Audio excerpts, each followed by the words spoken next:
and welcome to another edition of Florida Sportsman Action Spotter Podcast. I'm Captain Rick Riles. Hey, here's the plan for today. Here's what we're going to do. We're going to make a quick stop over in Paradise, Nosara, Costa Rica, my favorite billfish destination, see how they're doing on the sales and marlin over there. And then we're going to make our trip around Florida. We'll start up in the Northeast, work our way down the East Coast, see what this weather's been like, see what the fish are doing. If we're starting to see mahi in places where we haven't seen them, then we'll work our way through the Keys, up the West Coast, and out the Panhandle. Hey, it'll be a lot of fun. I tell you, we've got some great fish stories ahead. I also want to hear the guys' reactions on the state of Florida changing the regulations on redfish and cobia and what our action spotters feel like they should do next. Well, we'll find out, because this week's Action Spotter podcast and every week is brought to you by Yamaha. It revs your heart. By Shimano, bringing people and nature together. By Tournament Master Chum. Oh, it's the best chum on earth, all right. By Nosara Paradise Rentals, your dream vacation. By D.O.A. Lures, it's the unfair advantage. By Young Boats, the finest in flat spay and offshore hybrids. And by the Castaway Hat Co, the hat that helps save our seas. Let's get this rolling. We'll take a quick trip to Costa Rica to check in with our friend Craig Sutton. And we're going to get tonight's trip rolling with a quick stop in Nosara, Costa Rica to get the latest word on the Costa Rican billfish scene. We'll get that from our man Craig Sutton. Craigie, how are you? I'm good, Captain Ricky. Real good, buddy. Good. Tell me what's going on at Nosara. And we are still catching these monster mahi. We caught one last week. Jesse Gregory Jr. caught it, and it buried. Let me repeat, it buried a 60-pound Boca grip. Wow! 70. It's on the blog. It was 70. We're thinking it was like 76, 78 inches long. Man, that's a big one. Big fish. Man. That's a big male too. Had that one of those big giant heads. My buddy George Labonte just sent me a picture from Palm Beach. His fish yesterday, 61 3/4. That's a nice fish for Florida. God, that's a monster Florida fish. There's no doubt. Yeah, that's a monster Florida fish. It is. But, any billfish this week? Oh yeah. Sailfish and marlin. Yellowfin. The yellowfin are starting to get bigger, but it's fixing to be fall for us. I mean, it's been waffling all month long since the full moon, the end of April or the middle of April. Mm-hmm. And it's like today it looks similar to summer, but we're not getting the offshores every day like we normally would, and we're starting to get some rain. There was Thursday night, it rained all night. We got probably a couple inches of rain, which is rare this time of year, but it's, that's a signal that we're starting to go into the fall pattern, which is fine because, the fishing really gets better for us than it does the rest of you. Oh, yeah, it's just as crazy. But, but these mahi, I mean, my goodness, that's a big mahi. And we're catching them with a lot of regularity. Now, the yellowfin, we haven't caught one over 100 yet, but we caught 2 or 3 in the last 2 weeks that were, that 80, 90-pound class, which is still a real good fish. That's monster fish. That's fantastic. Yeah, that's a nice fish. Yeah. That's a nice fish, But, kind of waiting. I'm going to head down there in about a week and a half. It depends on the weather here. And go down there and sample some of it myself, man. I don't blame you there. That sounds like a great plan. Craigie, how are your bookings looking? Any room left in August? We booked 2 packages this morning in August, and then we filled up the big groups in July, like Thursday of last week. But yeah, we still got room in August. We got, but I've got 2 or 3 people that are talking about it, and then we got you and Frank, and we just, got a few hanging out there yet. But looks like it's still going to be good. I booked a big group in September. First week of September, our 7th to the 14th. Guys are fishing 2 boats, 4 days. Yeah. Big boats. Oh, good 12-person deal. group.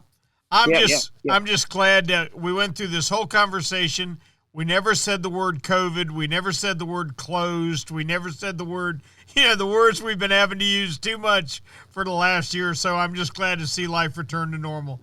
Craigie, we appreciate it as always. Please tell me we can check with you next week. Absolutely. Be looking forward to it. And how can people get a hold of you? 904-591-2161. Or fishingnosara.com, right? That's right. Thank you, buddy. Captain Craig Sutton from Nosara, Costa Rica. That means it's time to come on home. And we're going to start up in the northeast corner of Florida, checking in with Captain David Voorhees. David, how are you? Hey, Rick, I'm doing fine, buddy. Good. Little chilly, little breeze in the air? Yeah. Today we had some breeze. The water temperature dropped a little bit, but not too much. But, the wind made for some tough fishing today. The bite wasn't quite as good before this front. Right before some of these fronts come through. I know it's really sort of late in the year to be talking about these fronts, but we had one to come through, and it sort of pushed the fish out into deeper water. But before that, in getting back to what we're probably going to see this week, this is one of my favorite times of the year, Rick, and man, this is a time you start throwing the topwater plugs. Topwater plugs have been very effective on the big reds up in the shallows. And, we're starting to see some good numbers of flounder too, and a little better sizes this week. Trout have been sort of sketchy, but they seem to be picking up. It seems like the better trout, the guys are catching the bigger ones, it seems like in the St. Johns River. You get away from the St. Johns and it seems to be smaller trout. But plenty of finger mullet. The mullet are running really good. Snapper, the mangrove snappers are here, which I think is very early. We'll try to analyze this later and see what this all means, but this is probably the earliest I've ever seen mangrove snappers come into our inshore waters, Rick. Yeah, but they're here. There's no doubt about it. I can tell because my fish bites and my gulps are getting bit off. And that's what it normally is this time of year. Not this time of year, but more into July and August. But certainly seems like the mangroves are here earlier. David, I've got a question for you. First off, the state sent us quite a surprise this week with a change in the redfish and the cobia regulations. What did you think? What did you think of the change in the redfish regulations? I liked it. And I talked with several captains today, and everybody seems to be on board with it. We all feel like in Northeast Florida that we're harvesting, we're doing a little too much harvesting on the redfish. So I'd agree with that. Or three other captains, and not counting me, but four, including me, we have already enacted the rule. We have already, on our boats, we're already gone to the 4 fish per boat limit. Now, some of this stuff, it's really funny that we hear them talk about this. I don't know a captain out there. I'm sure there's probably some, but none of the captains that I associate with that I know of allow their class to take their catch home. We just don't do it. You mean, and we just tell our client. You don't let the client take what the guide's limit home is what you mean, right? Right. And that was in the proposal. And I was thinking, wow, I thought that was already been passed. I mean, we've been enacting that for years. Yeah. That, my 2 fish isn't going to count in the bag limit.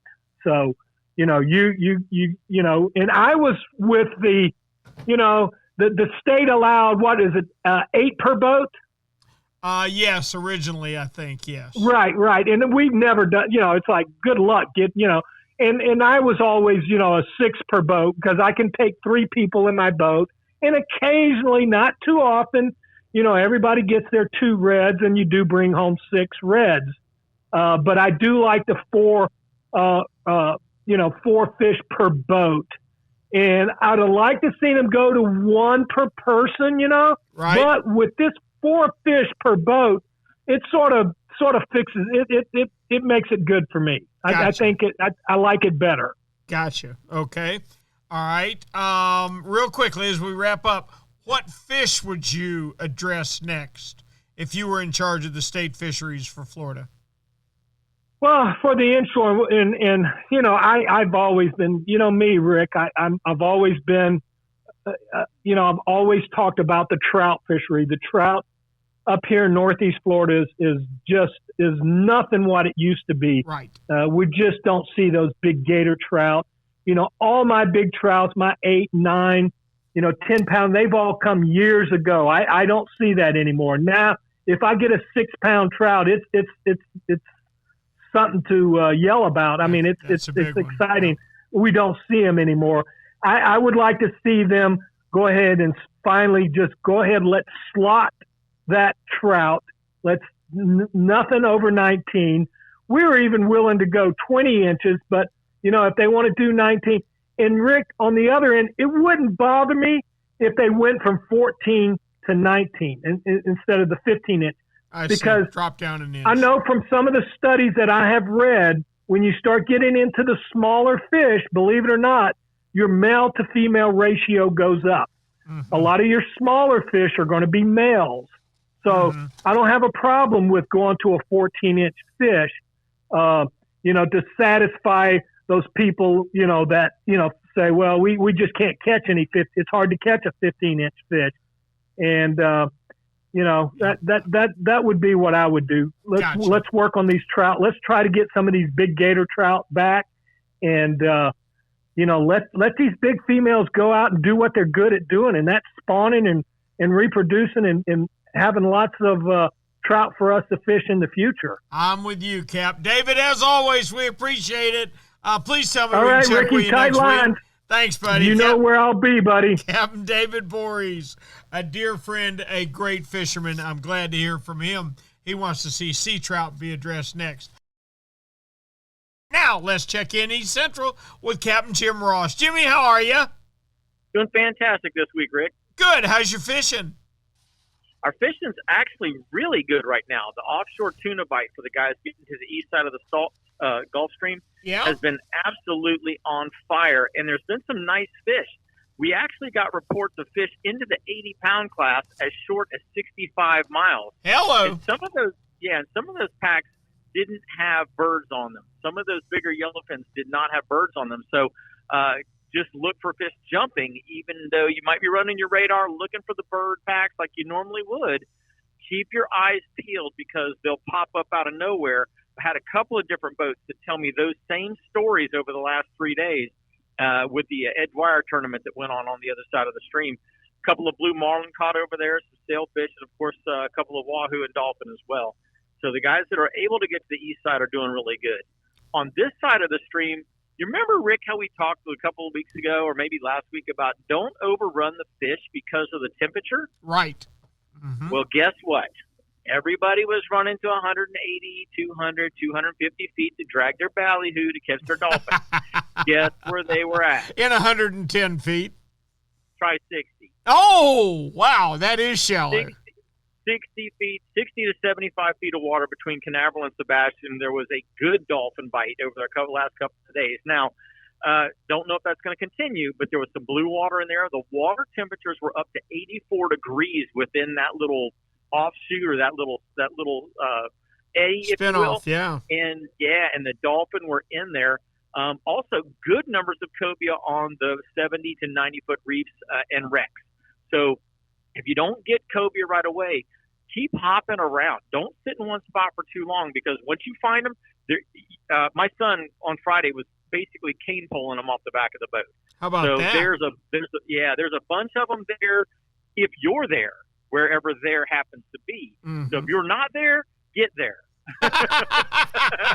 Wherever there happens to be. Wherever there happens to be. Because you know how cobia are. Cobia move all the time. But well, Jim, that's a great report. It's good to hear you so upbeat about your fishing.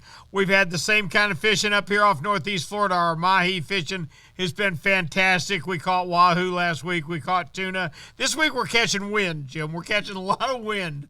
We're making new leaders. We're building new daisy chains. We're getting ready for it to lay back down. There you go. Thank you, Jimmy. All righty, take care, Rick. As always, we appreciate it. Captain Jim Ross from East Central. That means it's Stuart, Florida time, and time to check in with Captain John Earhart. John, how are you? I'm good. Glad to be here, Rick. We're thrilled to have you. Tell me about your fishing. I got a feeling you saw a few mahi this week. Yeah, I got to tell you, we've had some absolutely phenomenal mahi mayhem, and I remember in previous years getting good-sized mahi in May, but this might be one of the better years I've seen for big bull dolphins. I've seen some fish as big as 59 pounds brought back and actually weighed at Fish Heads Marina. So, I mean, these aren't just numbers thrown out there. There's been some absolute monsters swimming around. Most people are catching 10 to 15 pounders, but there's a few guys that are catching fish, 40 to 50 pounds right now. And all this action has been pretty close, 90 to about 300 feet of water. It just varies day to day, based on the weed line and what guys are reporting on the radio. So keep your radio on. Look for a nice weed line between 90 and 300 feet. And definitely make sure you got plenty of line capacity, because if you hook one of those 50-pounders, you better have plenty of line, or you better have that boat ready to chase it down. They are a dynamic fish until you've caught one, and I've seen an awful lot of 28s called 40s, and you know what I'm talking about. But until you have done battle with the true 50, it's just an amazing animal. Just south of you, 10 miles down the road, my buddy George Labonte out of Jupiter today had a 61.9, I think. That's a good one, isn't it? Oh, that's a monster dolphin, dolphin. Yeah. Oh yeah. Yeah. Wow. Yeah, That's incredible. What else have you seen this week? We've been getting a few sailfish, ones and twos here and there. A lot of nice blackfin tunas. The mutton snappers and the mangroves have been biting really well on the 6 and 8 mile reef, using live sardines. There's been a ton of sardines, pilchards, and greenies out front. So, I mean, we've had plenty of bait fish to choose from. Been getting them on number 6 and number 8 sabikis, and it's been pretty easy to fill the live well up and then head offshore, do a little bit of bump trolling or drifting, and then bottom fishing's been productive. It's been good all around. Few cobia and kingfish mixed in the 70-foot range. So, I mean, there's a lot of action right now. Pretty much 50 to 90 feet of water, you can do pretty well on the bottom and the surface. So it's really good. John, first off, what did you think of the new cobia regulation in state waters, and what fish would you like to see them address next? I agree with the regulations they're making for the cobia. I mean, we definitely need to keep an eye on them so that we can continue to catch them in the future. I think we should see how this goes for the next year, and if we see an overabundance of cobia in the next couple of seasons, I think maybe we need to lighten up the regulations and bring it back to what it was. Yeah, I think next I'd like to see them address sharks. We got to do something about the sharks. Yeah, no, I agree with you completely. The sharks and the Goliath groupers are the biggest problem right now. You can regulate every fish out there, but if we don't control those Goliaths and sharks that are getting, 50, 60% of our catches sometimes before we actually boat a fish, I don't know how much the regulations are really going to help. Very good point. John, as always, we appreciate the heck out of your reports. Please tell me we can check with you next week. Yes, sir. I look forward to talking to you all next week. Captain John Earhart from the Mayhem and the Chaos in Jupiter, Florida. Let's move on down south a little bit to Miami and find out what Captain Alan Sherman's up to. Alan, how are you? I'm doing fine, Rick. How are you? I'm doing excellent, buddy. You got any fishing news from Miami for me? Well, we've got some fish. I don't think we got those big mahis in the area. I mean, there's a couple of them, but there's kingfish, small and big. There's dolphin, mostly, just legal with a few 20-pounders, 10-pounders, just, in pairs and singles, no groups of them. And then we've got quite a few sailfish around. Good. That's probably been the most stable fish we've had. And then there's blackfin tunas, bonitas, barracudas, and, of course, the sharks that are terrorizing everybody. But the action's been in, say, about 100 feet out to maybe 200. And the guys doing the best are, fishing live baits under kites. They're getting more of the dolphin, more of the sailfish, the blackfin tunas. And then we have those kingfish, a lot of little guys around, undersized fish, which is good to have. But there's been a few nice ones too. Most of the guys, though, are hitting the wrecks for the groupers since the season reopened here, the shallow water groupers. And also they've been trying to get those blue line tilefish as well, because that season just reopened. We had an 80-pound black caught here last week, which is a monster. Yeah, that is a monster. Hey, our buddy right up the road from you, George Labonte, got a 61-pound mahi today. A 61? That's a monster. 61.9 in there, I think 61 point something, but that's a monster. Did he say how deep of water they caught that No, fish? he really didn't. I know it's rough down there like it's rough up here, so I know he wasn't too far offshore. Right, I got you. Yeah, I really have not seen or heard of any giants going through here, and they're definitely not numbers. I mean, I've talked to a number of people who have caught them. They just have only gotten a few. They're coming in on the kite baits, and they're just not schooled up. If you head way offshore, 800 feet, 900 feet, there's been like a really nice edge. There just hasn't been much on it. So, I don't know how we're missing them. Maybe they're just much further offshore. But there's plenty of action on the reef, and that's where most of the guys are targeting the fish. So that's been the way to go. How's your mutton bite? So there's some around. The guys that work it that are dropping on the artificial reefs. They're getting muttons, but they're mostly looking for the groupers right now. I think there's more groupers than there's muttons to be caught. How about that? Now that's not the case up in Northeast Florida. I can promise you. There's a lot more red snapper than there are grouper. Well, there's a lot more. Sure of that. There's a lot more of just about everything than there is grouper. I hear you. Okay. All right. Well, that's not a bad deal. Hey, Alan, what did you think of the new cobia regulations that stay put in place? So I think they're good.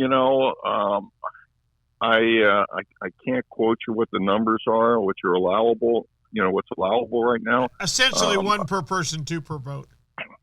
I don't have a problem with that, because illegal. I did see where they upped the size limit, right? Right. Mm-hmm. Yep. So you're getting a bigger fish now, to take home. It's got to be bigger, to be in the slot, not the slot, but to be legal. So who needs a bunch of 30-pound fish? The idea is to have one per person, and then have a boat limit. I think that's fine. You're not trying to, fill a freezer up with fresh or frozen cobias. You want a fresh one, right? Yep, I couldn't agree with you more. And let me tell you something Ray Rocher taught me about a few weeks ago, too. Alan, the next time you bring a cobia in the boat, bleed him. Bleed him, huh? Bleed him, yeah. Cut that. You'll find a membrane. It's white. It's right between the gill and the body of the fish. It essentially holds that head to the body, if you will. Slice that membrane open and let that cobia bleed out, and all that dark meat will go away. And does it make a difference? Well, I like that. All right. I definitely like that. That's your tip for the day. As always, thank you, Alan. Please tell me we can check with you next week. Look forward to it, Rick. I'll bet you're not even old enough to remember the day that all us school kids would rub baby oil mixed with iodine to help us get even darker in the summertime.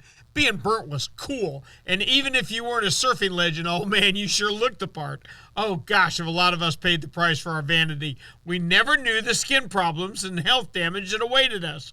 Today's fishermen have the option of being so much healthier in the sun than we ever thought of, thanks in no small part to Castaway Hat Company, who not only provides our podcasters with the Castaway straw hats we wear fishing, but they also make the coolest prints on the underside of the brims you ever saw. Now, you may think your bimini top or T-top blocks the sun, but as an awful lot of us OGs can tell you, you can't have enough protection from sun damage. Do what we do. Put on the sunblock and put on your Castaway straw hat.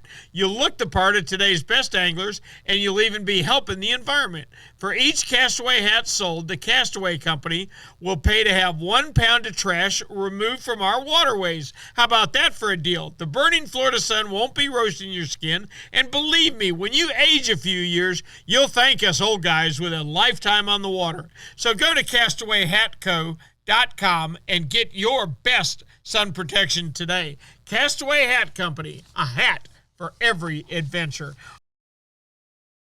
All right, thanks to Alan Sherman for a great Miami report. We're going to hop across to the 10,000 Islands and check in with one Steve Dahl. Steve, how are you? I'm fantastic. How you doing, Rick? Good, buddy. How's your fishing this week? You know, it's been actually really good, despite a little bit of volatile weather. But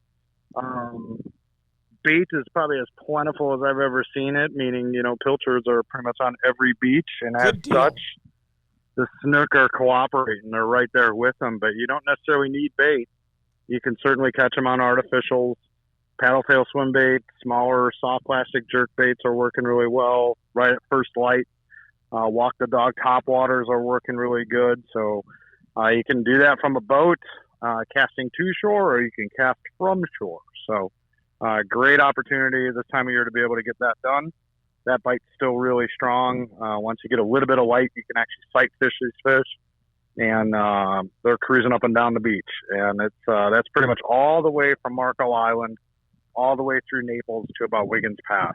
So got a huge area to be able to cover. And I'm sure some of that's even, stemming into Greg Stamper's region as well. So it's been really good on the line siders this past week. We've been spending a lot of time doing that. Steve, whose paddle tail swim bait do you use? What do you like? Well, I like the Wise Guys Tackle Bambino. They make a 3.75 inch, and they also make a 5 inch. This time of year, I really like that 3.75 inch. Myriad of different baitfish colors they offer. That's kind of my go-to. I like that one because if you kill it, the tail's always moving. Whereas on a lot of paddle tails, they're too rigid. And if you kill it or stop, if you will, and let it pause, it's just a sinking piece of plastic on a jig head. Whereas that tail is always moving. And I think that, more often than not, you get your bites on the drop. Huh. Okay. So that really helps me out with that. And, colors, like I said, it's just really a matter of baitfish hues at this point, So pick your favorite baitfish hue. Pearl white certainly will work anytime, but if you want to mix it up, find something that looks fishy. So. Okay. All right. What about offshore? Have you heard anything from there? Yeah, it's actually been really good, Rick. Our permit bite is starting really good. It's been pretty decent, but the big fish just really haven't been around, and now we're starting to see 15 to 20 pound class permit, pretty much all over those reefs and wrecks that have a higher vertical relief than anything in the area, and they're not hard to find. The nice part is we also have some accompanying cobia with that as well. So that's about as good as it gets because you're sight fishing both of them. And within that, there's obviously some bottom fish with snapper, 3 different types of snapper. And not a lot of grouper down there, but you can really make a whole day of it, to be honest with you. Once you get tired of catching all the fish on top, you can get right down on the bottom. That's a pretty sweet lineup right there. Let me ask you something. What did you think of the state's new cobia regulations? We're starting to get a lot more of them, so I'm kind of on the fence of have we been doing it right? And, all these juvenile fish are now turning into mature fish, the extra couple inches. I don't think it's really going to hurt us too much. We're still seeing a lot of fish in that low, just under slot range, which now puts us, a good 4 inches, away from slot. And, we're probably another year away from really being able to harvest some serious cobia. They're out there for sure, don't get me wrong, but, from a true consistency standpoint. So, I don't like, more and more regulations, to be honest with you, and make life, harder. But in that one, I'm kind of hung on the fence because I'm seeing a lot of fish, at least in our region, that are currently under slot. So that's going to make it even more difficult, for us to be able to find, keeper fish. But, maybe they're understanding, that we do have quite a few, not fully mature fish down here. So we'll see how it goes. Gotcha. Okay. All right, real quick, before you go, what fish would you like to see them address next? I'd really like to see the darn, I'd really like to see the triple tail deal. We're having, me, Rick, with triple tail in the last 2 years. We've had some off years. So I'd like, we saw so many juvenile fish, reverting back to that like 15-inch range. I think we got to thin out those like 15 to 18s, to be honest with you. And at least that's what the last 2 years told us. We really, 3 years ago we had an amazing run of, oversized breeder fish. And I think we took it on the chin a little bit with, harvesting a lot of those. And so I don't know, maybe impose a small little slot on, these mid-teen fish and see if that kind of thins these, smaller fish out, because I don't know where some of those big ones are, and it's got a lot of us scratching our heads down this way. So what you're saying is you're still seeing plenty of triple tail, just an awful lot of undersized ones, right? Yeah, and whereas traditionally we have a very good triple tail fishery with mature fish. And when I say mature fish, I mean double-digit weight fish, fish 10 to 15 pounds. Right. And, those fish are well over the limit, or within the limit. Gotcha. Outstanding report, Steve. I understand you'll be fishing Venice, Louisiana, one of my favorite places the next couple of days. Enjoy yourself. Have a good trip, and we'll talk next week. Well, thank you. Much appreciated. Thanks, Rick. Thanks, Cap. Talk to you soon. All right. That means it's Craig Stamper time. Let's get a report from Southwest Florida. But before we do that, let's hear a word from D.O.A. I recently had a chance to stop by D.O.A. World Headquarters in Stuart, Florida. I wasn't the least bit surprised to see company founder Mark Nichols hard at work on a new fish-catching invention. What was surprising to me was he was working on the original D.O.A. shrimp, the same shrimp he patented in 1985. The stealthiest bait ever made, the only bait that lands so subtly that spooky fish will never hear it. It was getting Mark's full attention. What are you doing? Was the obvious question I had for him. Mark looked at me sideways. Hey, listen, I've never stopped working on the shrimp. It's got to catch more fish every year, so I've got to make each one better than the last. I've now got all my production in-house, and that means today's 3 and 4 inch shrimp are consistently the best we've ever built. Well, you know what? I get it now. The D.O.A. shrimp that fooled 1 million fish back in 1985 has had to keep up with the times to keep making your fishing better. Hey, the water is clear. The fish are spooky. The 2022 version of the D.O.A. shrimp is the stealthiest, most lifelike, and deadliest bait you can throw. Our thanks to Steve Dahl for a great 10,000 Islands report where he said the snook are on the beach, and he's wondering if they're up in Captain Greg Stamper's area. Snooky, you seen any snook up there? Absolutely, Rick. There's no doubt about it. We've had 5-6 straight days of really good weather, so the water's very clean. The bait's there, and if the bait's there, Rick, the snook are there. Oh, man, that's cool. Catch them standing on the beach, huh? Yeah, absolutely. I tell people from pretty much right now until we get through the hot months of the summer, from my neck of the woods, I'm sure down south as well, all the way up to Sanibel and Captiva, you're going to be able to target these fish, especially when we have these east winds, northeast winds, etc. Because anytime you're on the beach and the wind is to your back, that's a really good time to sight fish snook on the beaches. I'll bet so. How about your juvie tarpon? They cooperating yet? It's just beginning. Actually, I was just talking about that with one of my guides today, that it's time to go out there and do some hunting and see what's going to happen, because the calls are already starting and it won't be long. We've been preoccupied, Rick, with these small ones that are only 140 pounds. So we're gonna start moving back to the juveniles here soon. Yeah, I don't. It wouldn't take very many 140s to send me back looking for a little one. I promise you. Oh no, I totally get it. Believe me. I'm ready for the juveniles 100% all the time. Yep, I know what you mean. Have you heard anything from offshore? Offshore has been good. They had 3 or 4 great days this week. It's been mostly reds as far as the groupers, red groupers. Right. They've been doing a little bit of scouting on the snapper for next month, when we get to the red snapper stuff. But overall, it's just been red grouper for the most part and a few mangrove snapper here and there. Hey, Greg, let me ask you a question. What did you think of the state's new cobia regulation? Well, I don't go out and bust a bunch of cobia. So to me, I'm okay with whatever changes they make because it's not a huge impact. I was more concerned when they opened the redfish at the end of this month because, quite honestly, Rick, and we talked about it, not catching enough juveniles is a problem in my world. I see. All right. So you did not want to see them open it up June 1st, huh? No, if I could go back in time and change one thing, it would be let's close redfish on May 31st this year. Okay. So would you leave it closed year round, Greg, or do you think you've got enough population for a season at all? No, we're catching big fish, and we're constantly catching large fish that are all slot and over slot. What we aren't catching, Rick, are those juveniles. They're going to be the slot in a year. So we need more fish to produce more slot fish for our future, and that's my major concern. I see. Okay. All right. After redfish, what fish would you address next? Well, it's kind of like size limits for me for the most part. For me, snapper, 15 inches would be great. Sheepshead, 15 inches would be great.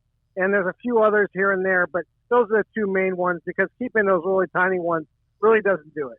See, that's funny. Up here, our 12-inch, our size limit's gone up to 15 inches on sheepshead, and I think that's a very good size limit.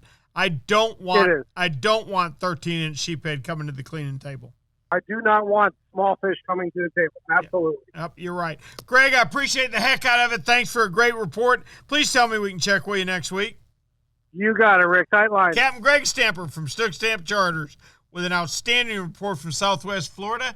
He would like to see redfish remain closed. That's pretty interesting. You know what Yamaha Outboards love? The genuine formula and consistency of Yamalu marine engine oils. What? Outboards are subjected to punishing conditions like high loads, salt, and humidity, a mix that automotive oils can't handle. Yamalu full synthetic and marine performance formulas are certified to protect against friction and corrosion for reliable performance every time. Find Yamalu marine oils at your nearest Yamaha Outboard dealer. Locate them at yamahaaoutboards.com/dealers. Yamaha. Reliability starts here. Hey, Raj, being consistent is the mark of a quality product. If you've been Florida's #1 chum for over 10 years, there's got to be a reason. For 10 years, Tournament Master Chum has lived up to its name. That's why more tournament pros insist on Tournament Master than any other chum. It's the only chum with Menhaden milk mixed right in. That means it gets the scent out faster and deeper than any other brand of chum. It comes in a grind size for every species from kingfish to catching bait. Your fishing time is way too precious to you second-rate chum. Bring the action to you by insisting on Tournament Master Chum. It's worth every penny. When you're ready for the finest in custom-made flat spay or inshore-offshore hybrids, you are ready to meet the Young family in Inglis, Florida. For over 21 years, the Young family has built custom boats one at a time for every type of fishing. Nothing can sneak up on a flat quite like the Gulf Shore flats boats, and I've never fished a better hybrid than the Young 24s and 27s. Rob Young is a naval architect who takes tremendous pride in each and every build for each and every customer that wants their boat custom built exactly the way they want it. Is it time for you to move up? Are you ready to own the finest boat built? Then you need to visit the Young Boat facility in Inglis, Florida, or check them out online at youngboats.com. That means it's Ray Markham time. It's time for the West Central. Raymond, how are you? Things are looking up. I'm doing great. Good. Your fishing getting better? Well, it's really slow to respond, but yes. Long story short, we're finally catching a few trout in the areas that we haven't seen them in quite a while now. Good. And the red fishing is sporadic here, there, and everywhere, but the snook fishing is real good. Plenty of Spanish mackerel, still lots of kingfish around, and occasional cobia. I'll tell you what, that doesn't sound bad at all. Ray, the King of the Beach was a big success, wasn't it? How many boats did they end up with? Do you know? It was just under 600 boats, if I recall correctly. Okay. It's always been a really well-attended event, but ever since they put Spanish mackerel in as additional, that also takes a lot of guys that would really have smaller boats and probably want to fish inshore. So that kind of bumped up the attendance, probably another 100 or 200 boats. So, but still, yeah, there's tons of people out there fishing. There's typically around 3,000 to 5,000 that show up for the captain's meeting. Wow. That's quite a captain's meeting. Hey, what did you think of the new redfish regulations for your area?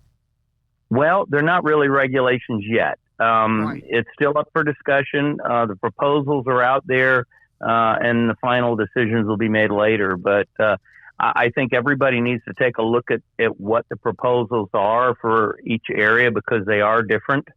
And I don't really have a problem with any of it, other than up in the Big Bend area, they're proposing a 2-fish limit, and also a change in, I think, boat limit. But I don't know of any of the guides that are up there that are really for a 2-fish per person limit. So, that remains to be seen. As far as my area is concerned, I mean, I look at other things. I wish they'd completely stop any trout over 19 inches. They cut it off at 19 and say you can keep one over that. And I've never done that anyway on my charters. So, guys know getting on the boat, they're not going to keep anything over 19. So just is what it is. Gotcha. Okay. Well, that's interesting, because I know several of our other spotters that are inshore specialists and feel the same way. That they want to see the big spawners protected all the time. So that's probably something that they seriously need to look at. Ray, that's a great report. I appreciate the heck out of it. Please tell me we can check with you next week. Yes, sir. We'll catch you then. Captain Ray Markham. Our thanks to Ray Markham for a great West Central. That means it's William Tony time. Time to check in with the mayor of Homosassa. Are you in the office, Mr. Mayor? I am cleaning and sweeping and scrubbing the office out and fixing to go home and eat me some dinner after a big windy day here over on the Big Bend. Mr. Mayor, you're supposed to have people to do all that. I know, you just can't find anybody to work. That's all I got to say. Yep. Tell me about your fishing, William. Well, you know what? It hasn't been bad except for the wind. So what we've been experiencing, we got a little bit of tarpon starting to show up. I've heard of a couple guys jumping them on the fly, and actually one fish being caught. And we got that. Now, there are some cobia pushing through. So the tarpon and the cobia kind of go hand in hand when they start pushing through our area. All we need is just a little bit of break from the wind, which would make great sight casting for the cobia. And if you'd like to get one, if you've got good numbers of high-profile rocks starting 8 to 15 feet are great places to look. Now, if you got wrecks, that's even better. Now, if you're inshore and you get lucky enough, we got some big rays moving through, and there's a lot of small, short ones, but they're great fun on light tackle. So there's that option. And the other option is it's real windy, and we got this full moon coming up, and it's keeping our tide out. We've been catching some real nice trout, especially on the outside on some bars. So like the bars in front of Fort Island Beach, and then down south in Chazawiska. So that's where we've been getting our trout, and they've moved out just a little bit, so they're not all the way back in the woods. Oh, cool. That's outstanding. Have you heard anything from the offshore guys? Offshore has been amberjacks and getting some mango snappers. Of course, catch and release right now for gag grouper, but it's just hard for those guys to get out there real deep right now just because of the winds this week. But, it's not far from June 1st, and that's going to be the big time when everybody's going for grouper. But, of course, that's going to be hot, so you're going to be running out to that 50 to 60-foot range. Better put your Castaway hat on. Yeah, absolutely. William, you were one of the first people I thought of when I saw the new proposed redfish regulations come out. And I should mention they're proposed. I've been asking the guys about what they thought of the new regulations. They're not finalized yet, but what did you think about the redfish regulations for your area? I don't like the proposal. I know it's only a 4 cap on the vessel, but say I have a 2-person party, they're still allowed to have 2 redfish apiece. So I'm for, and so is our Homosassa Guides Association. We've all wrote our due diligent letters to the FWC on how we feel about it.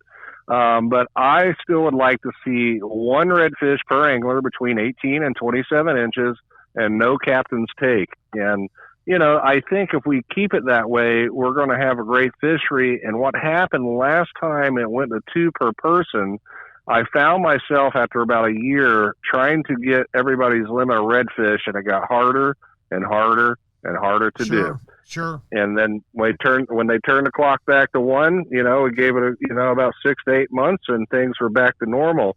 And like I said, here on the Big Bend area, we're experiencing a lot of growth, so there's a lot more people on the water. So, we got to keep our stock strong so that everybody can have a good time and catch fish.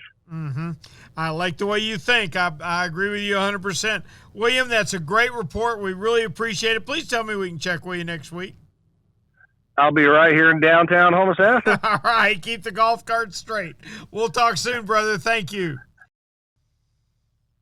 All right, thanks to William Toney for a great Homosassa report. He wants to see the redfish regulation go back to 1 per person and left there. Let's see what's going on in Northwest with Captain Kevin Lanier. Kevin, how are you? Hey, Captain Rick, I'm doing great. My only problem right now is I can't see the forest for all the red snapper over here right now. Kevin. Am I going to get banned from the podcast? Kevin. My buddy Roger Walker went cobia fishing last week, and what they do is they get a block of chum, they get up current from a wreck, spot locked down, and wait for the cobia to come up to the chum. Well, what came up. I mean, hundreds of them. All my little buddies. Hundreds of them. Fish over 20 pounds, Kevin, on top of the water, eating pogies. I mean, it beats everything I've ever seen. But I can't remember any of the last 4 or 5 years them being as thick as they are right now. Of course to where not. we can see them as well as we can. Oh, yeah. They've been protected for so long. Let's talk about something better. What's biting that you can take home?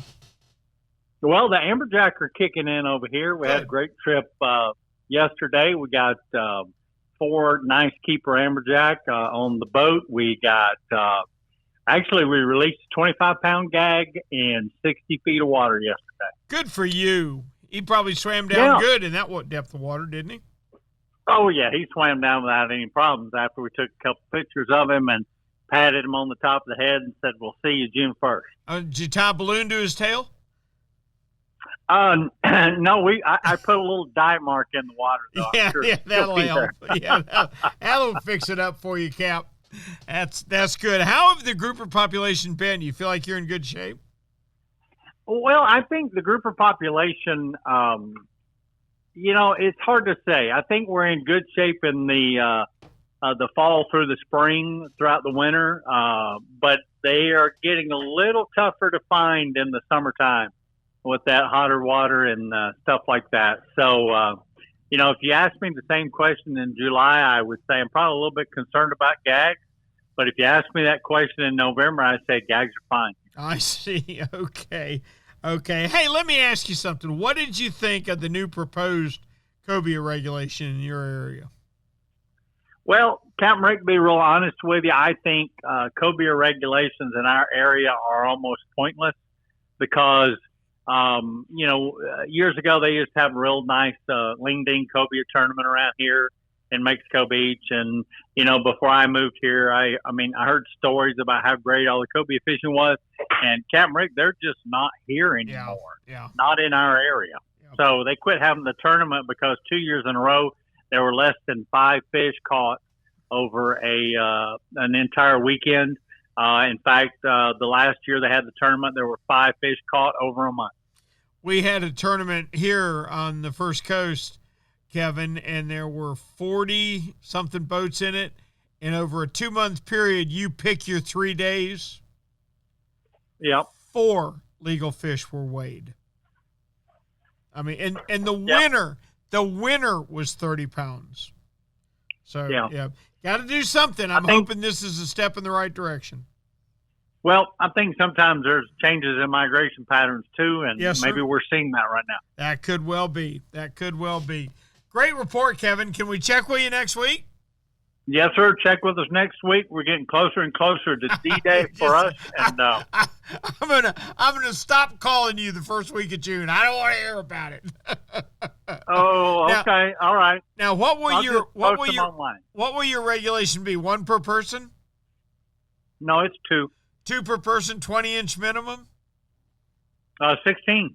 Oh, that's right. Yeah, we got a 20-inch over here, but our fish do average a little bigger. So 2 fish at 16 inches, I'm predicting on June 1st you will limit out. What do you think? Well, I hate to say that because it is fishing, knock on wood, but if the weather will allow me to get there, I'm pretty certain we're going to get some nice fish. I think you will. Thanks, Captain Kevin. All right, talk to you next time. Take care. Okay, we can't leave Florida without going out through the Panhandle, and that's where Tyler Massey is. But before we check in with Tyler, let's get a word from Shimano. I'm not sure who first coined the phrase, the only thing saltwater can't destroy is saltwater. But you know what that meant to the engineers at Shimano? That sounded like a challenge, and their response is now on the shelves of Strike Zone Fishing.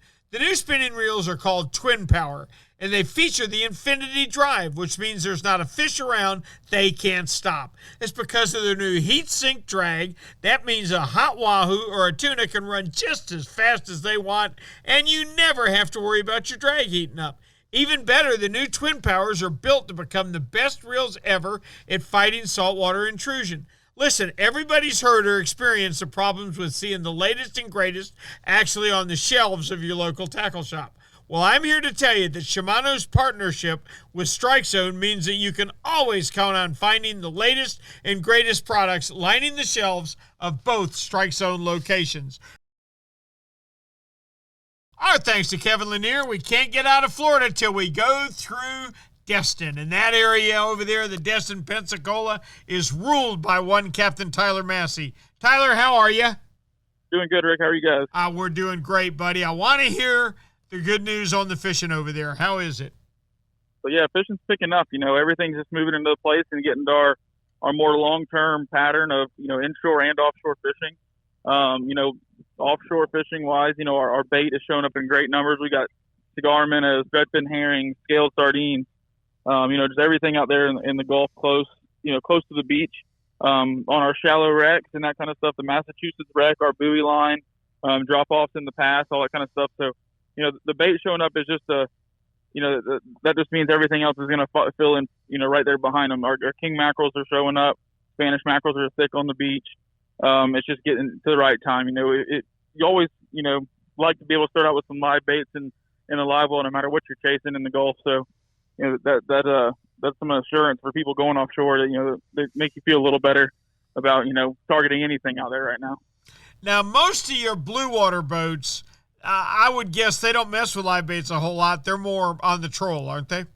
Yeah, they'll definitely, if they can pick up a few hardtails, blue runners to take out there, maybe a few baits for a live bait for a dolphin or something like that. If they see that, definitely good to have a couple live well. But yeah, a lot of guys troll lures or dead bait combos. So not absolutely necessary, but I mean, if I'm going offshore anytime, I like to have a few baits in live wells just in case. Gotcha.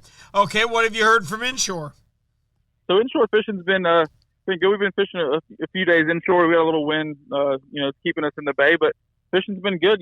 Speckled trout are moving into their normal, areas like grass flats, shallow areas between boat docks and that kind of stuff. And that's you can catch those on lures. Like I said, I always say mirror lure, Mirrodine is one of my favorite, hard plastic jerk baits to throw at these trout, and you can just cover the area really well using these artificial lures. But other than that, live shrimp, free liner on a popping cork have been working really well.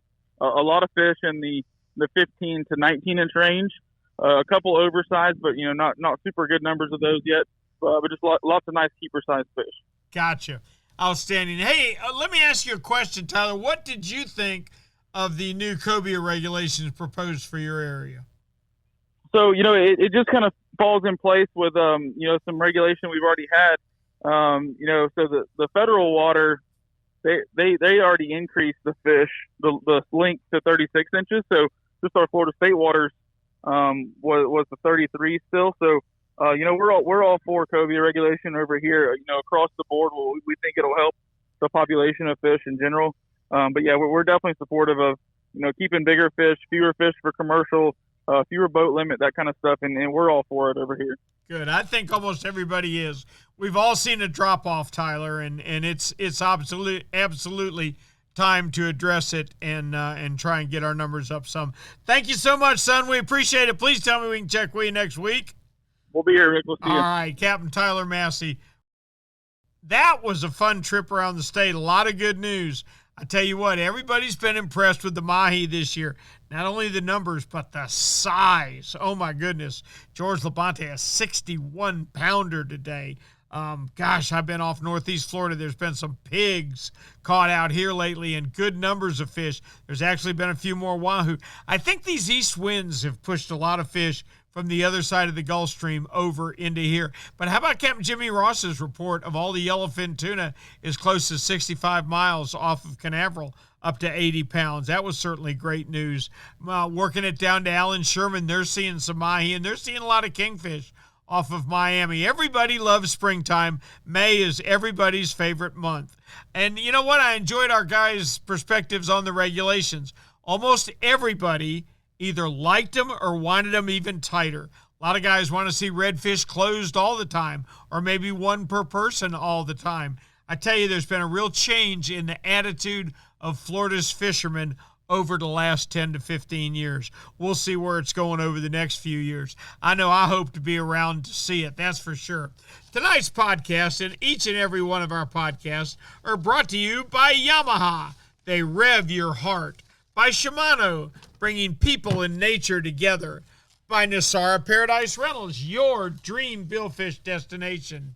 By Tournament Master Chum. Oh, it's the best chum on earth, all right. By D.O.A. Lures, the unfair advantage. By Young Boats. You want the finest in flat span offshore hybrids? You need to check out youngboats.com. And by the Castaway Hat Company, the hat for every adventure. Hey, until next week, for Florida Sportsman Magazine, I'm Captain Rick Riles. Thank you so much for listening. Please, if you would, drop me an email at rick@floridasportsman.com and let me know what you'd like to hear about on the podcast. Find out which regulations you'd like to see our pros address. But we'll be back next week with another podcast. Until then, I'll see you on the Rick.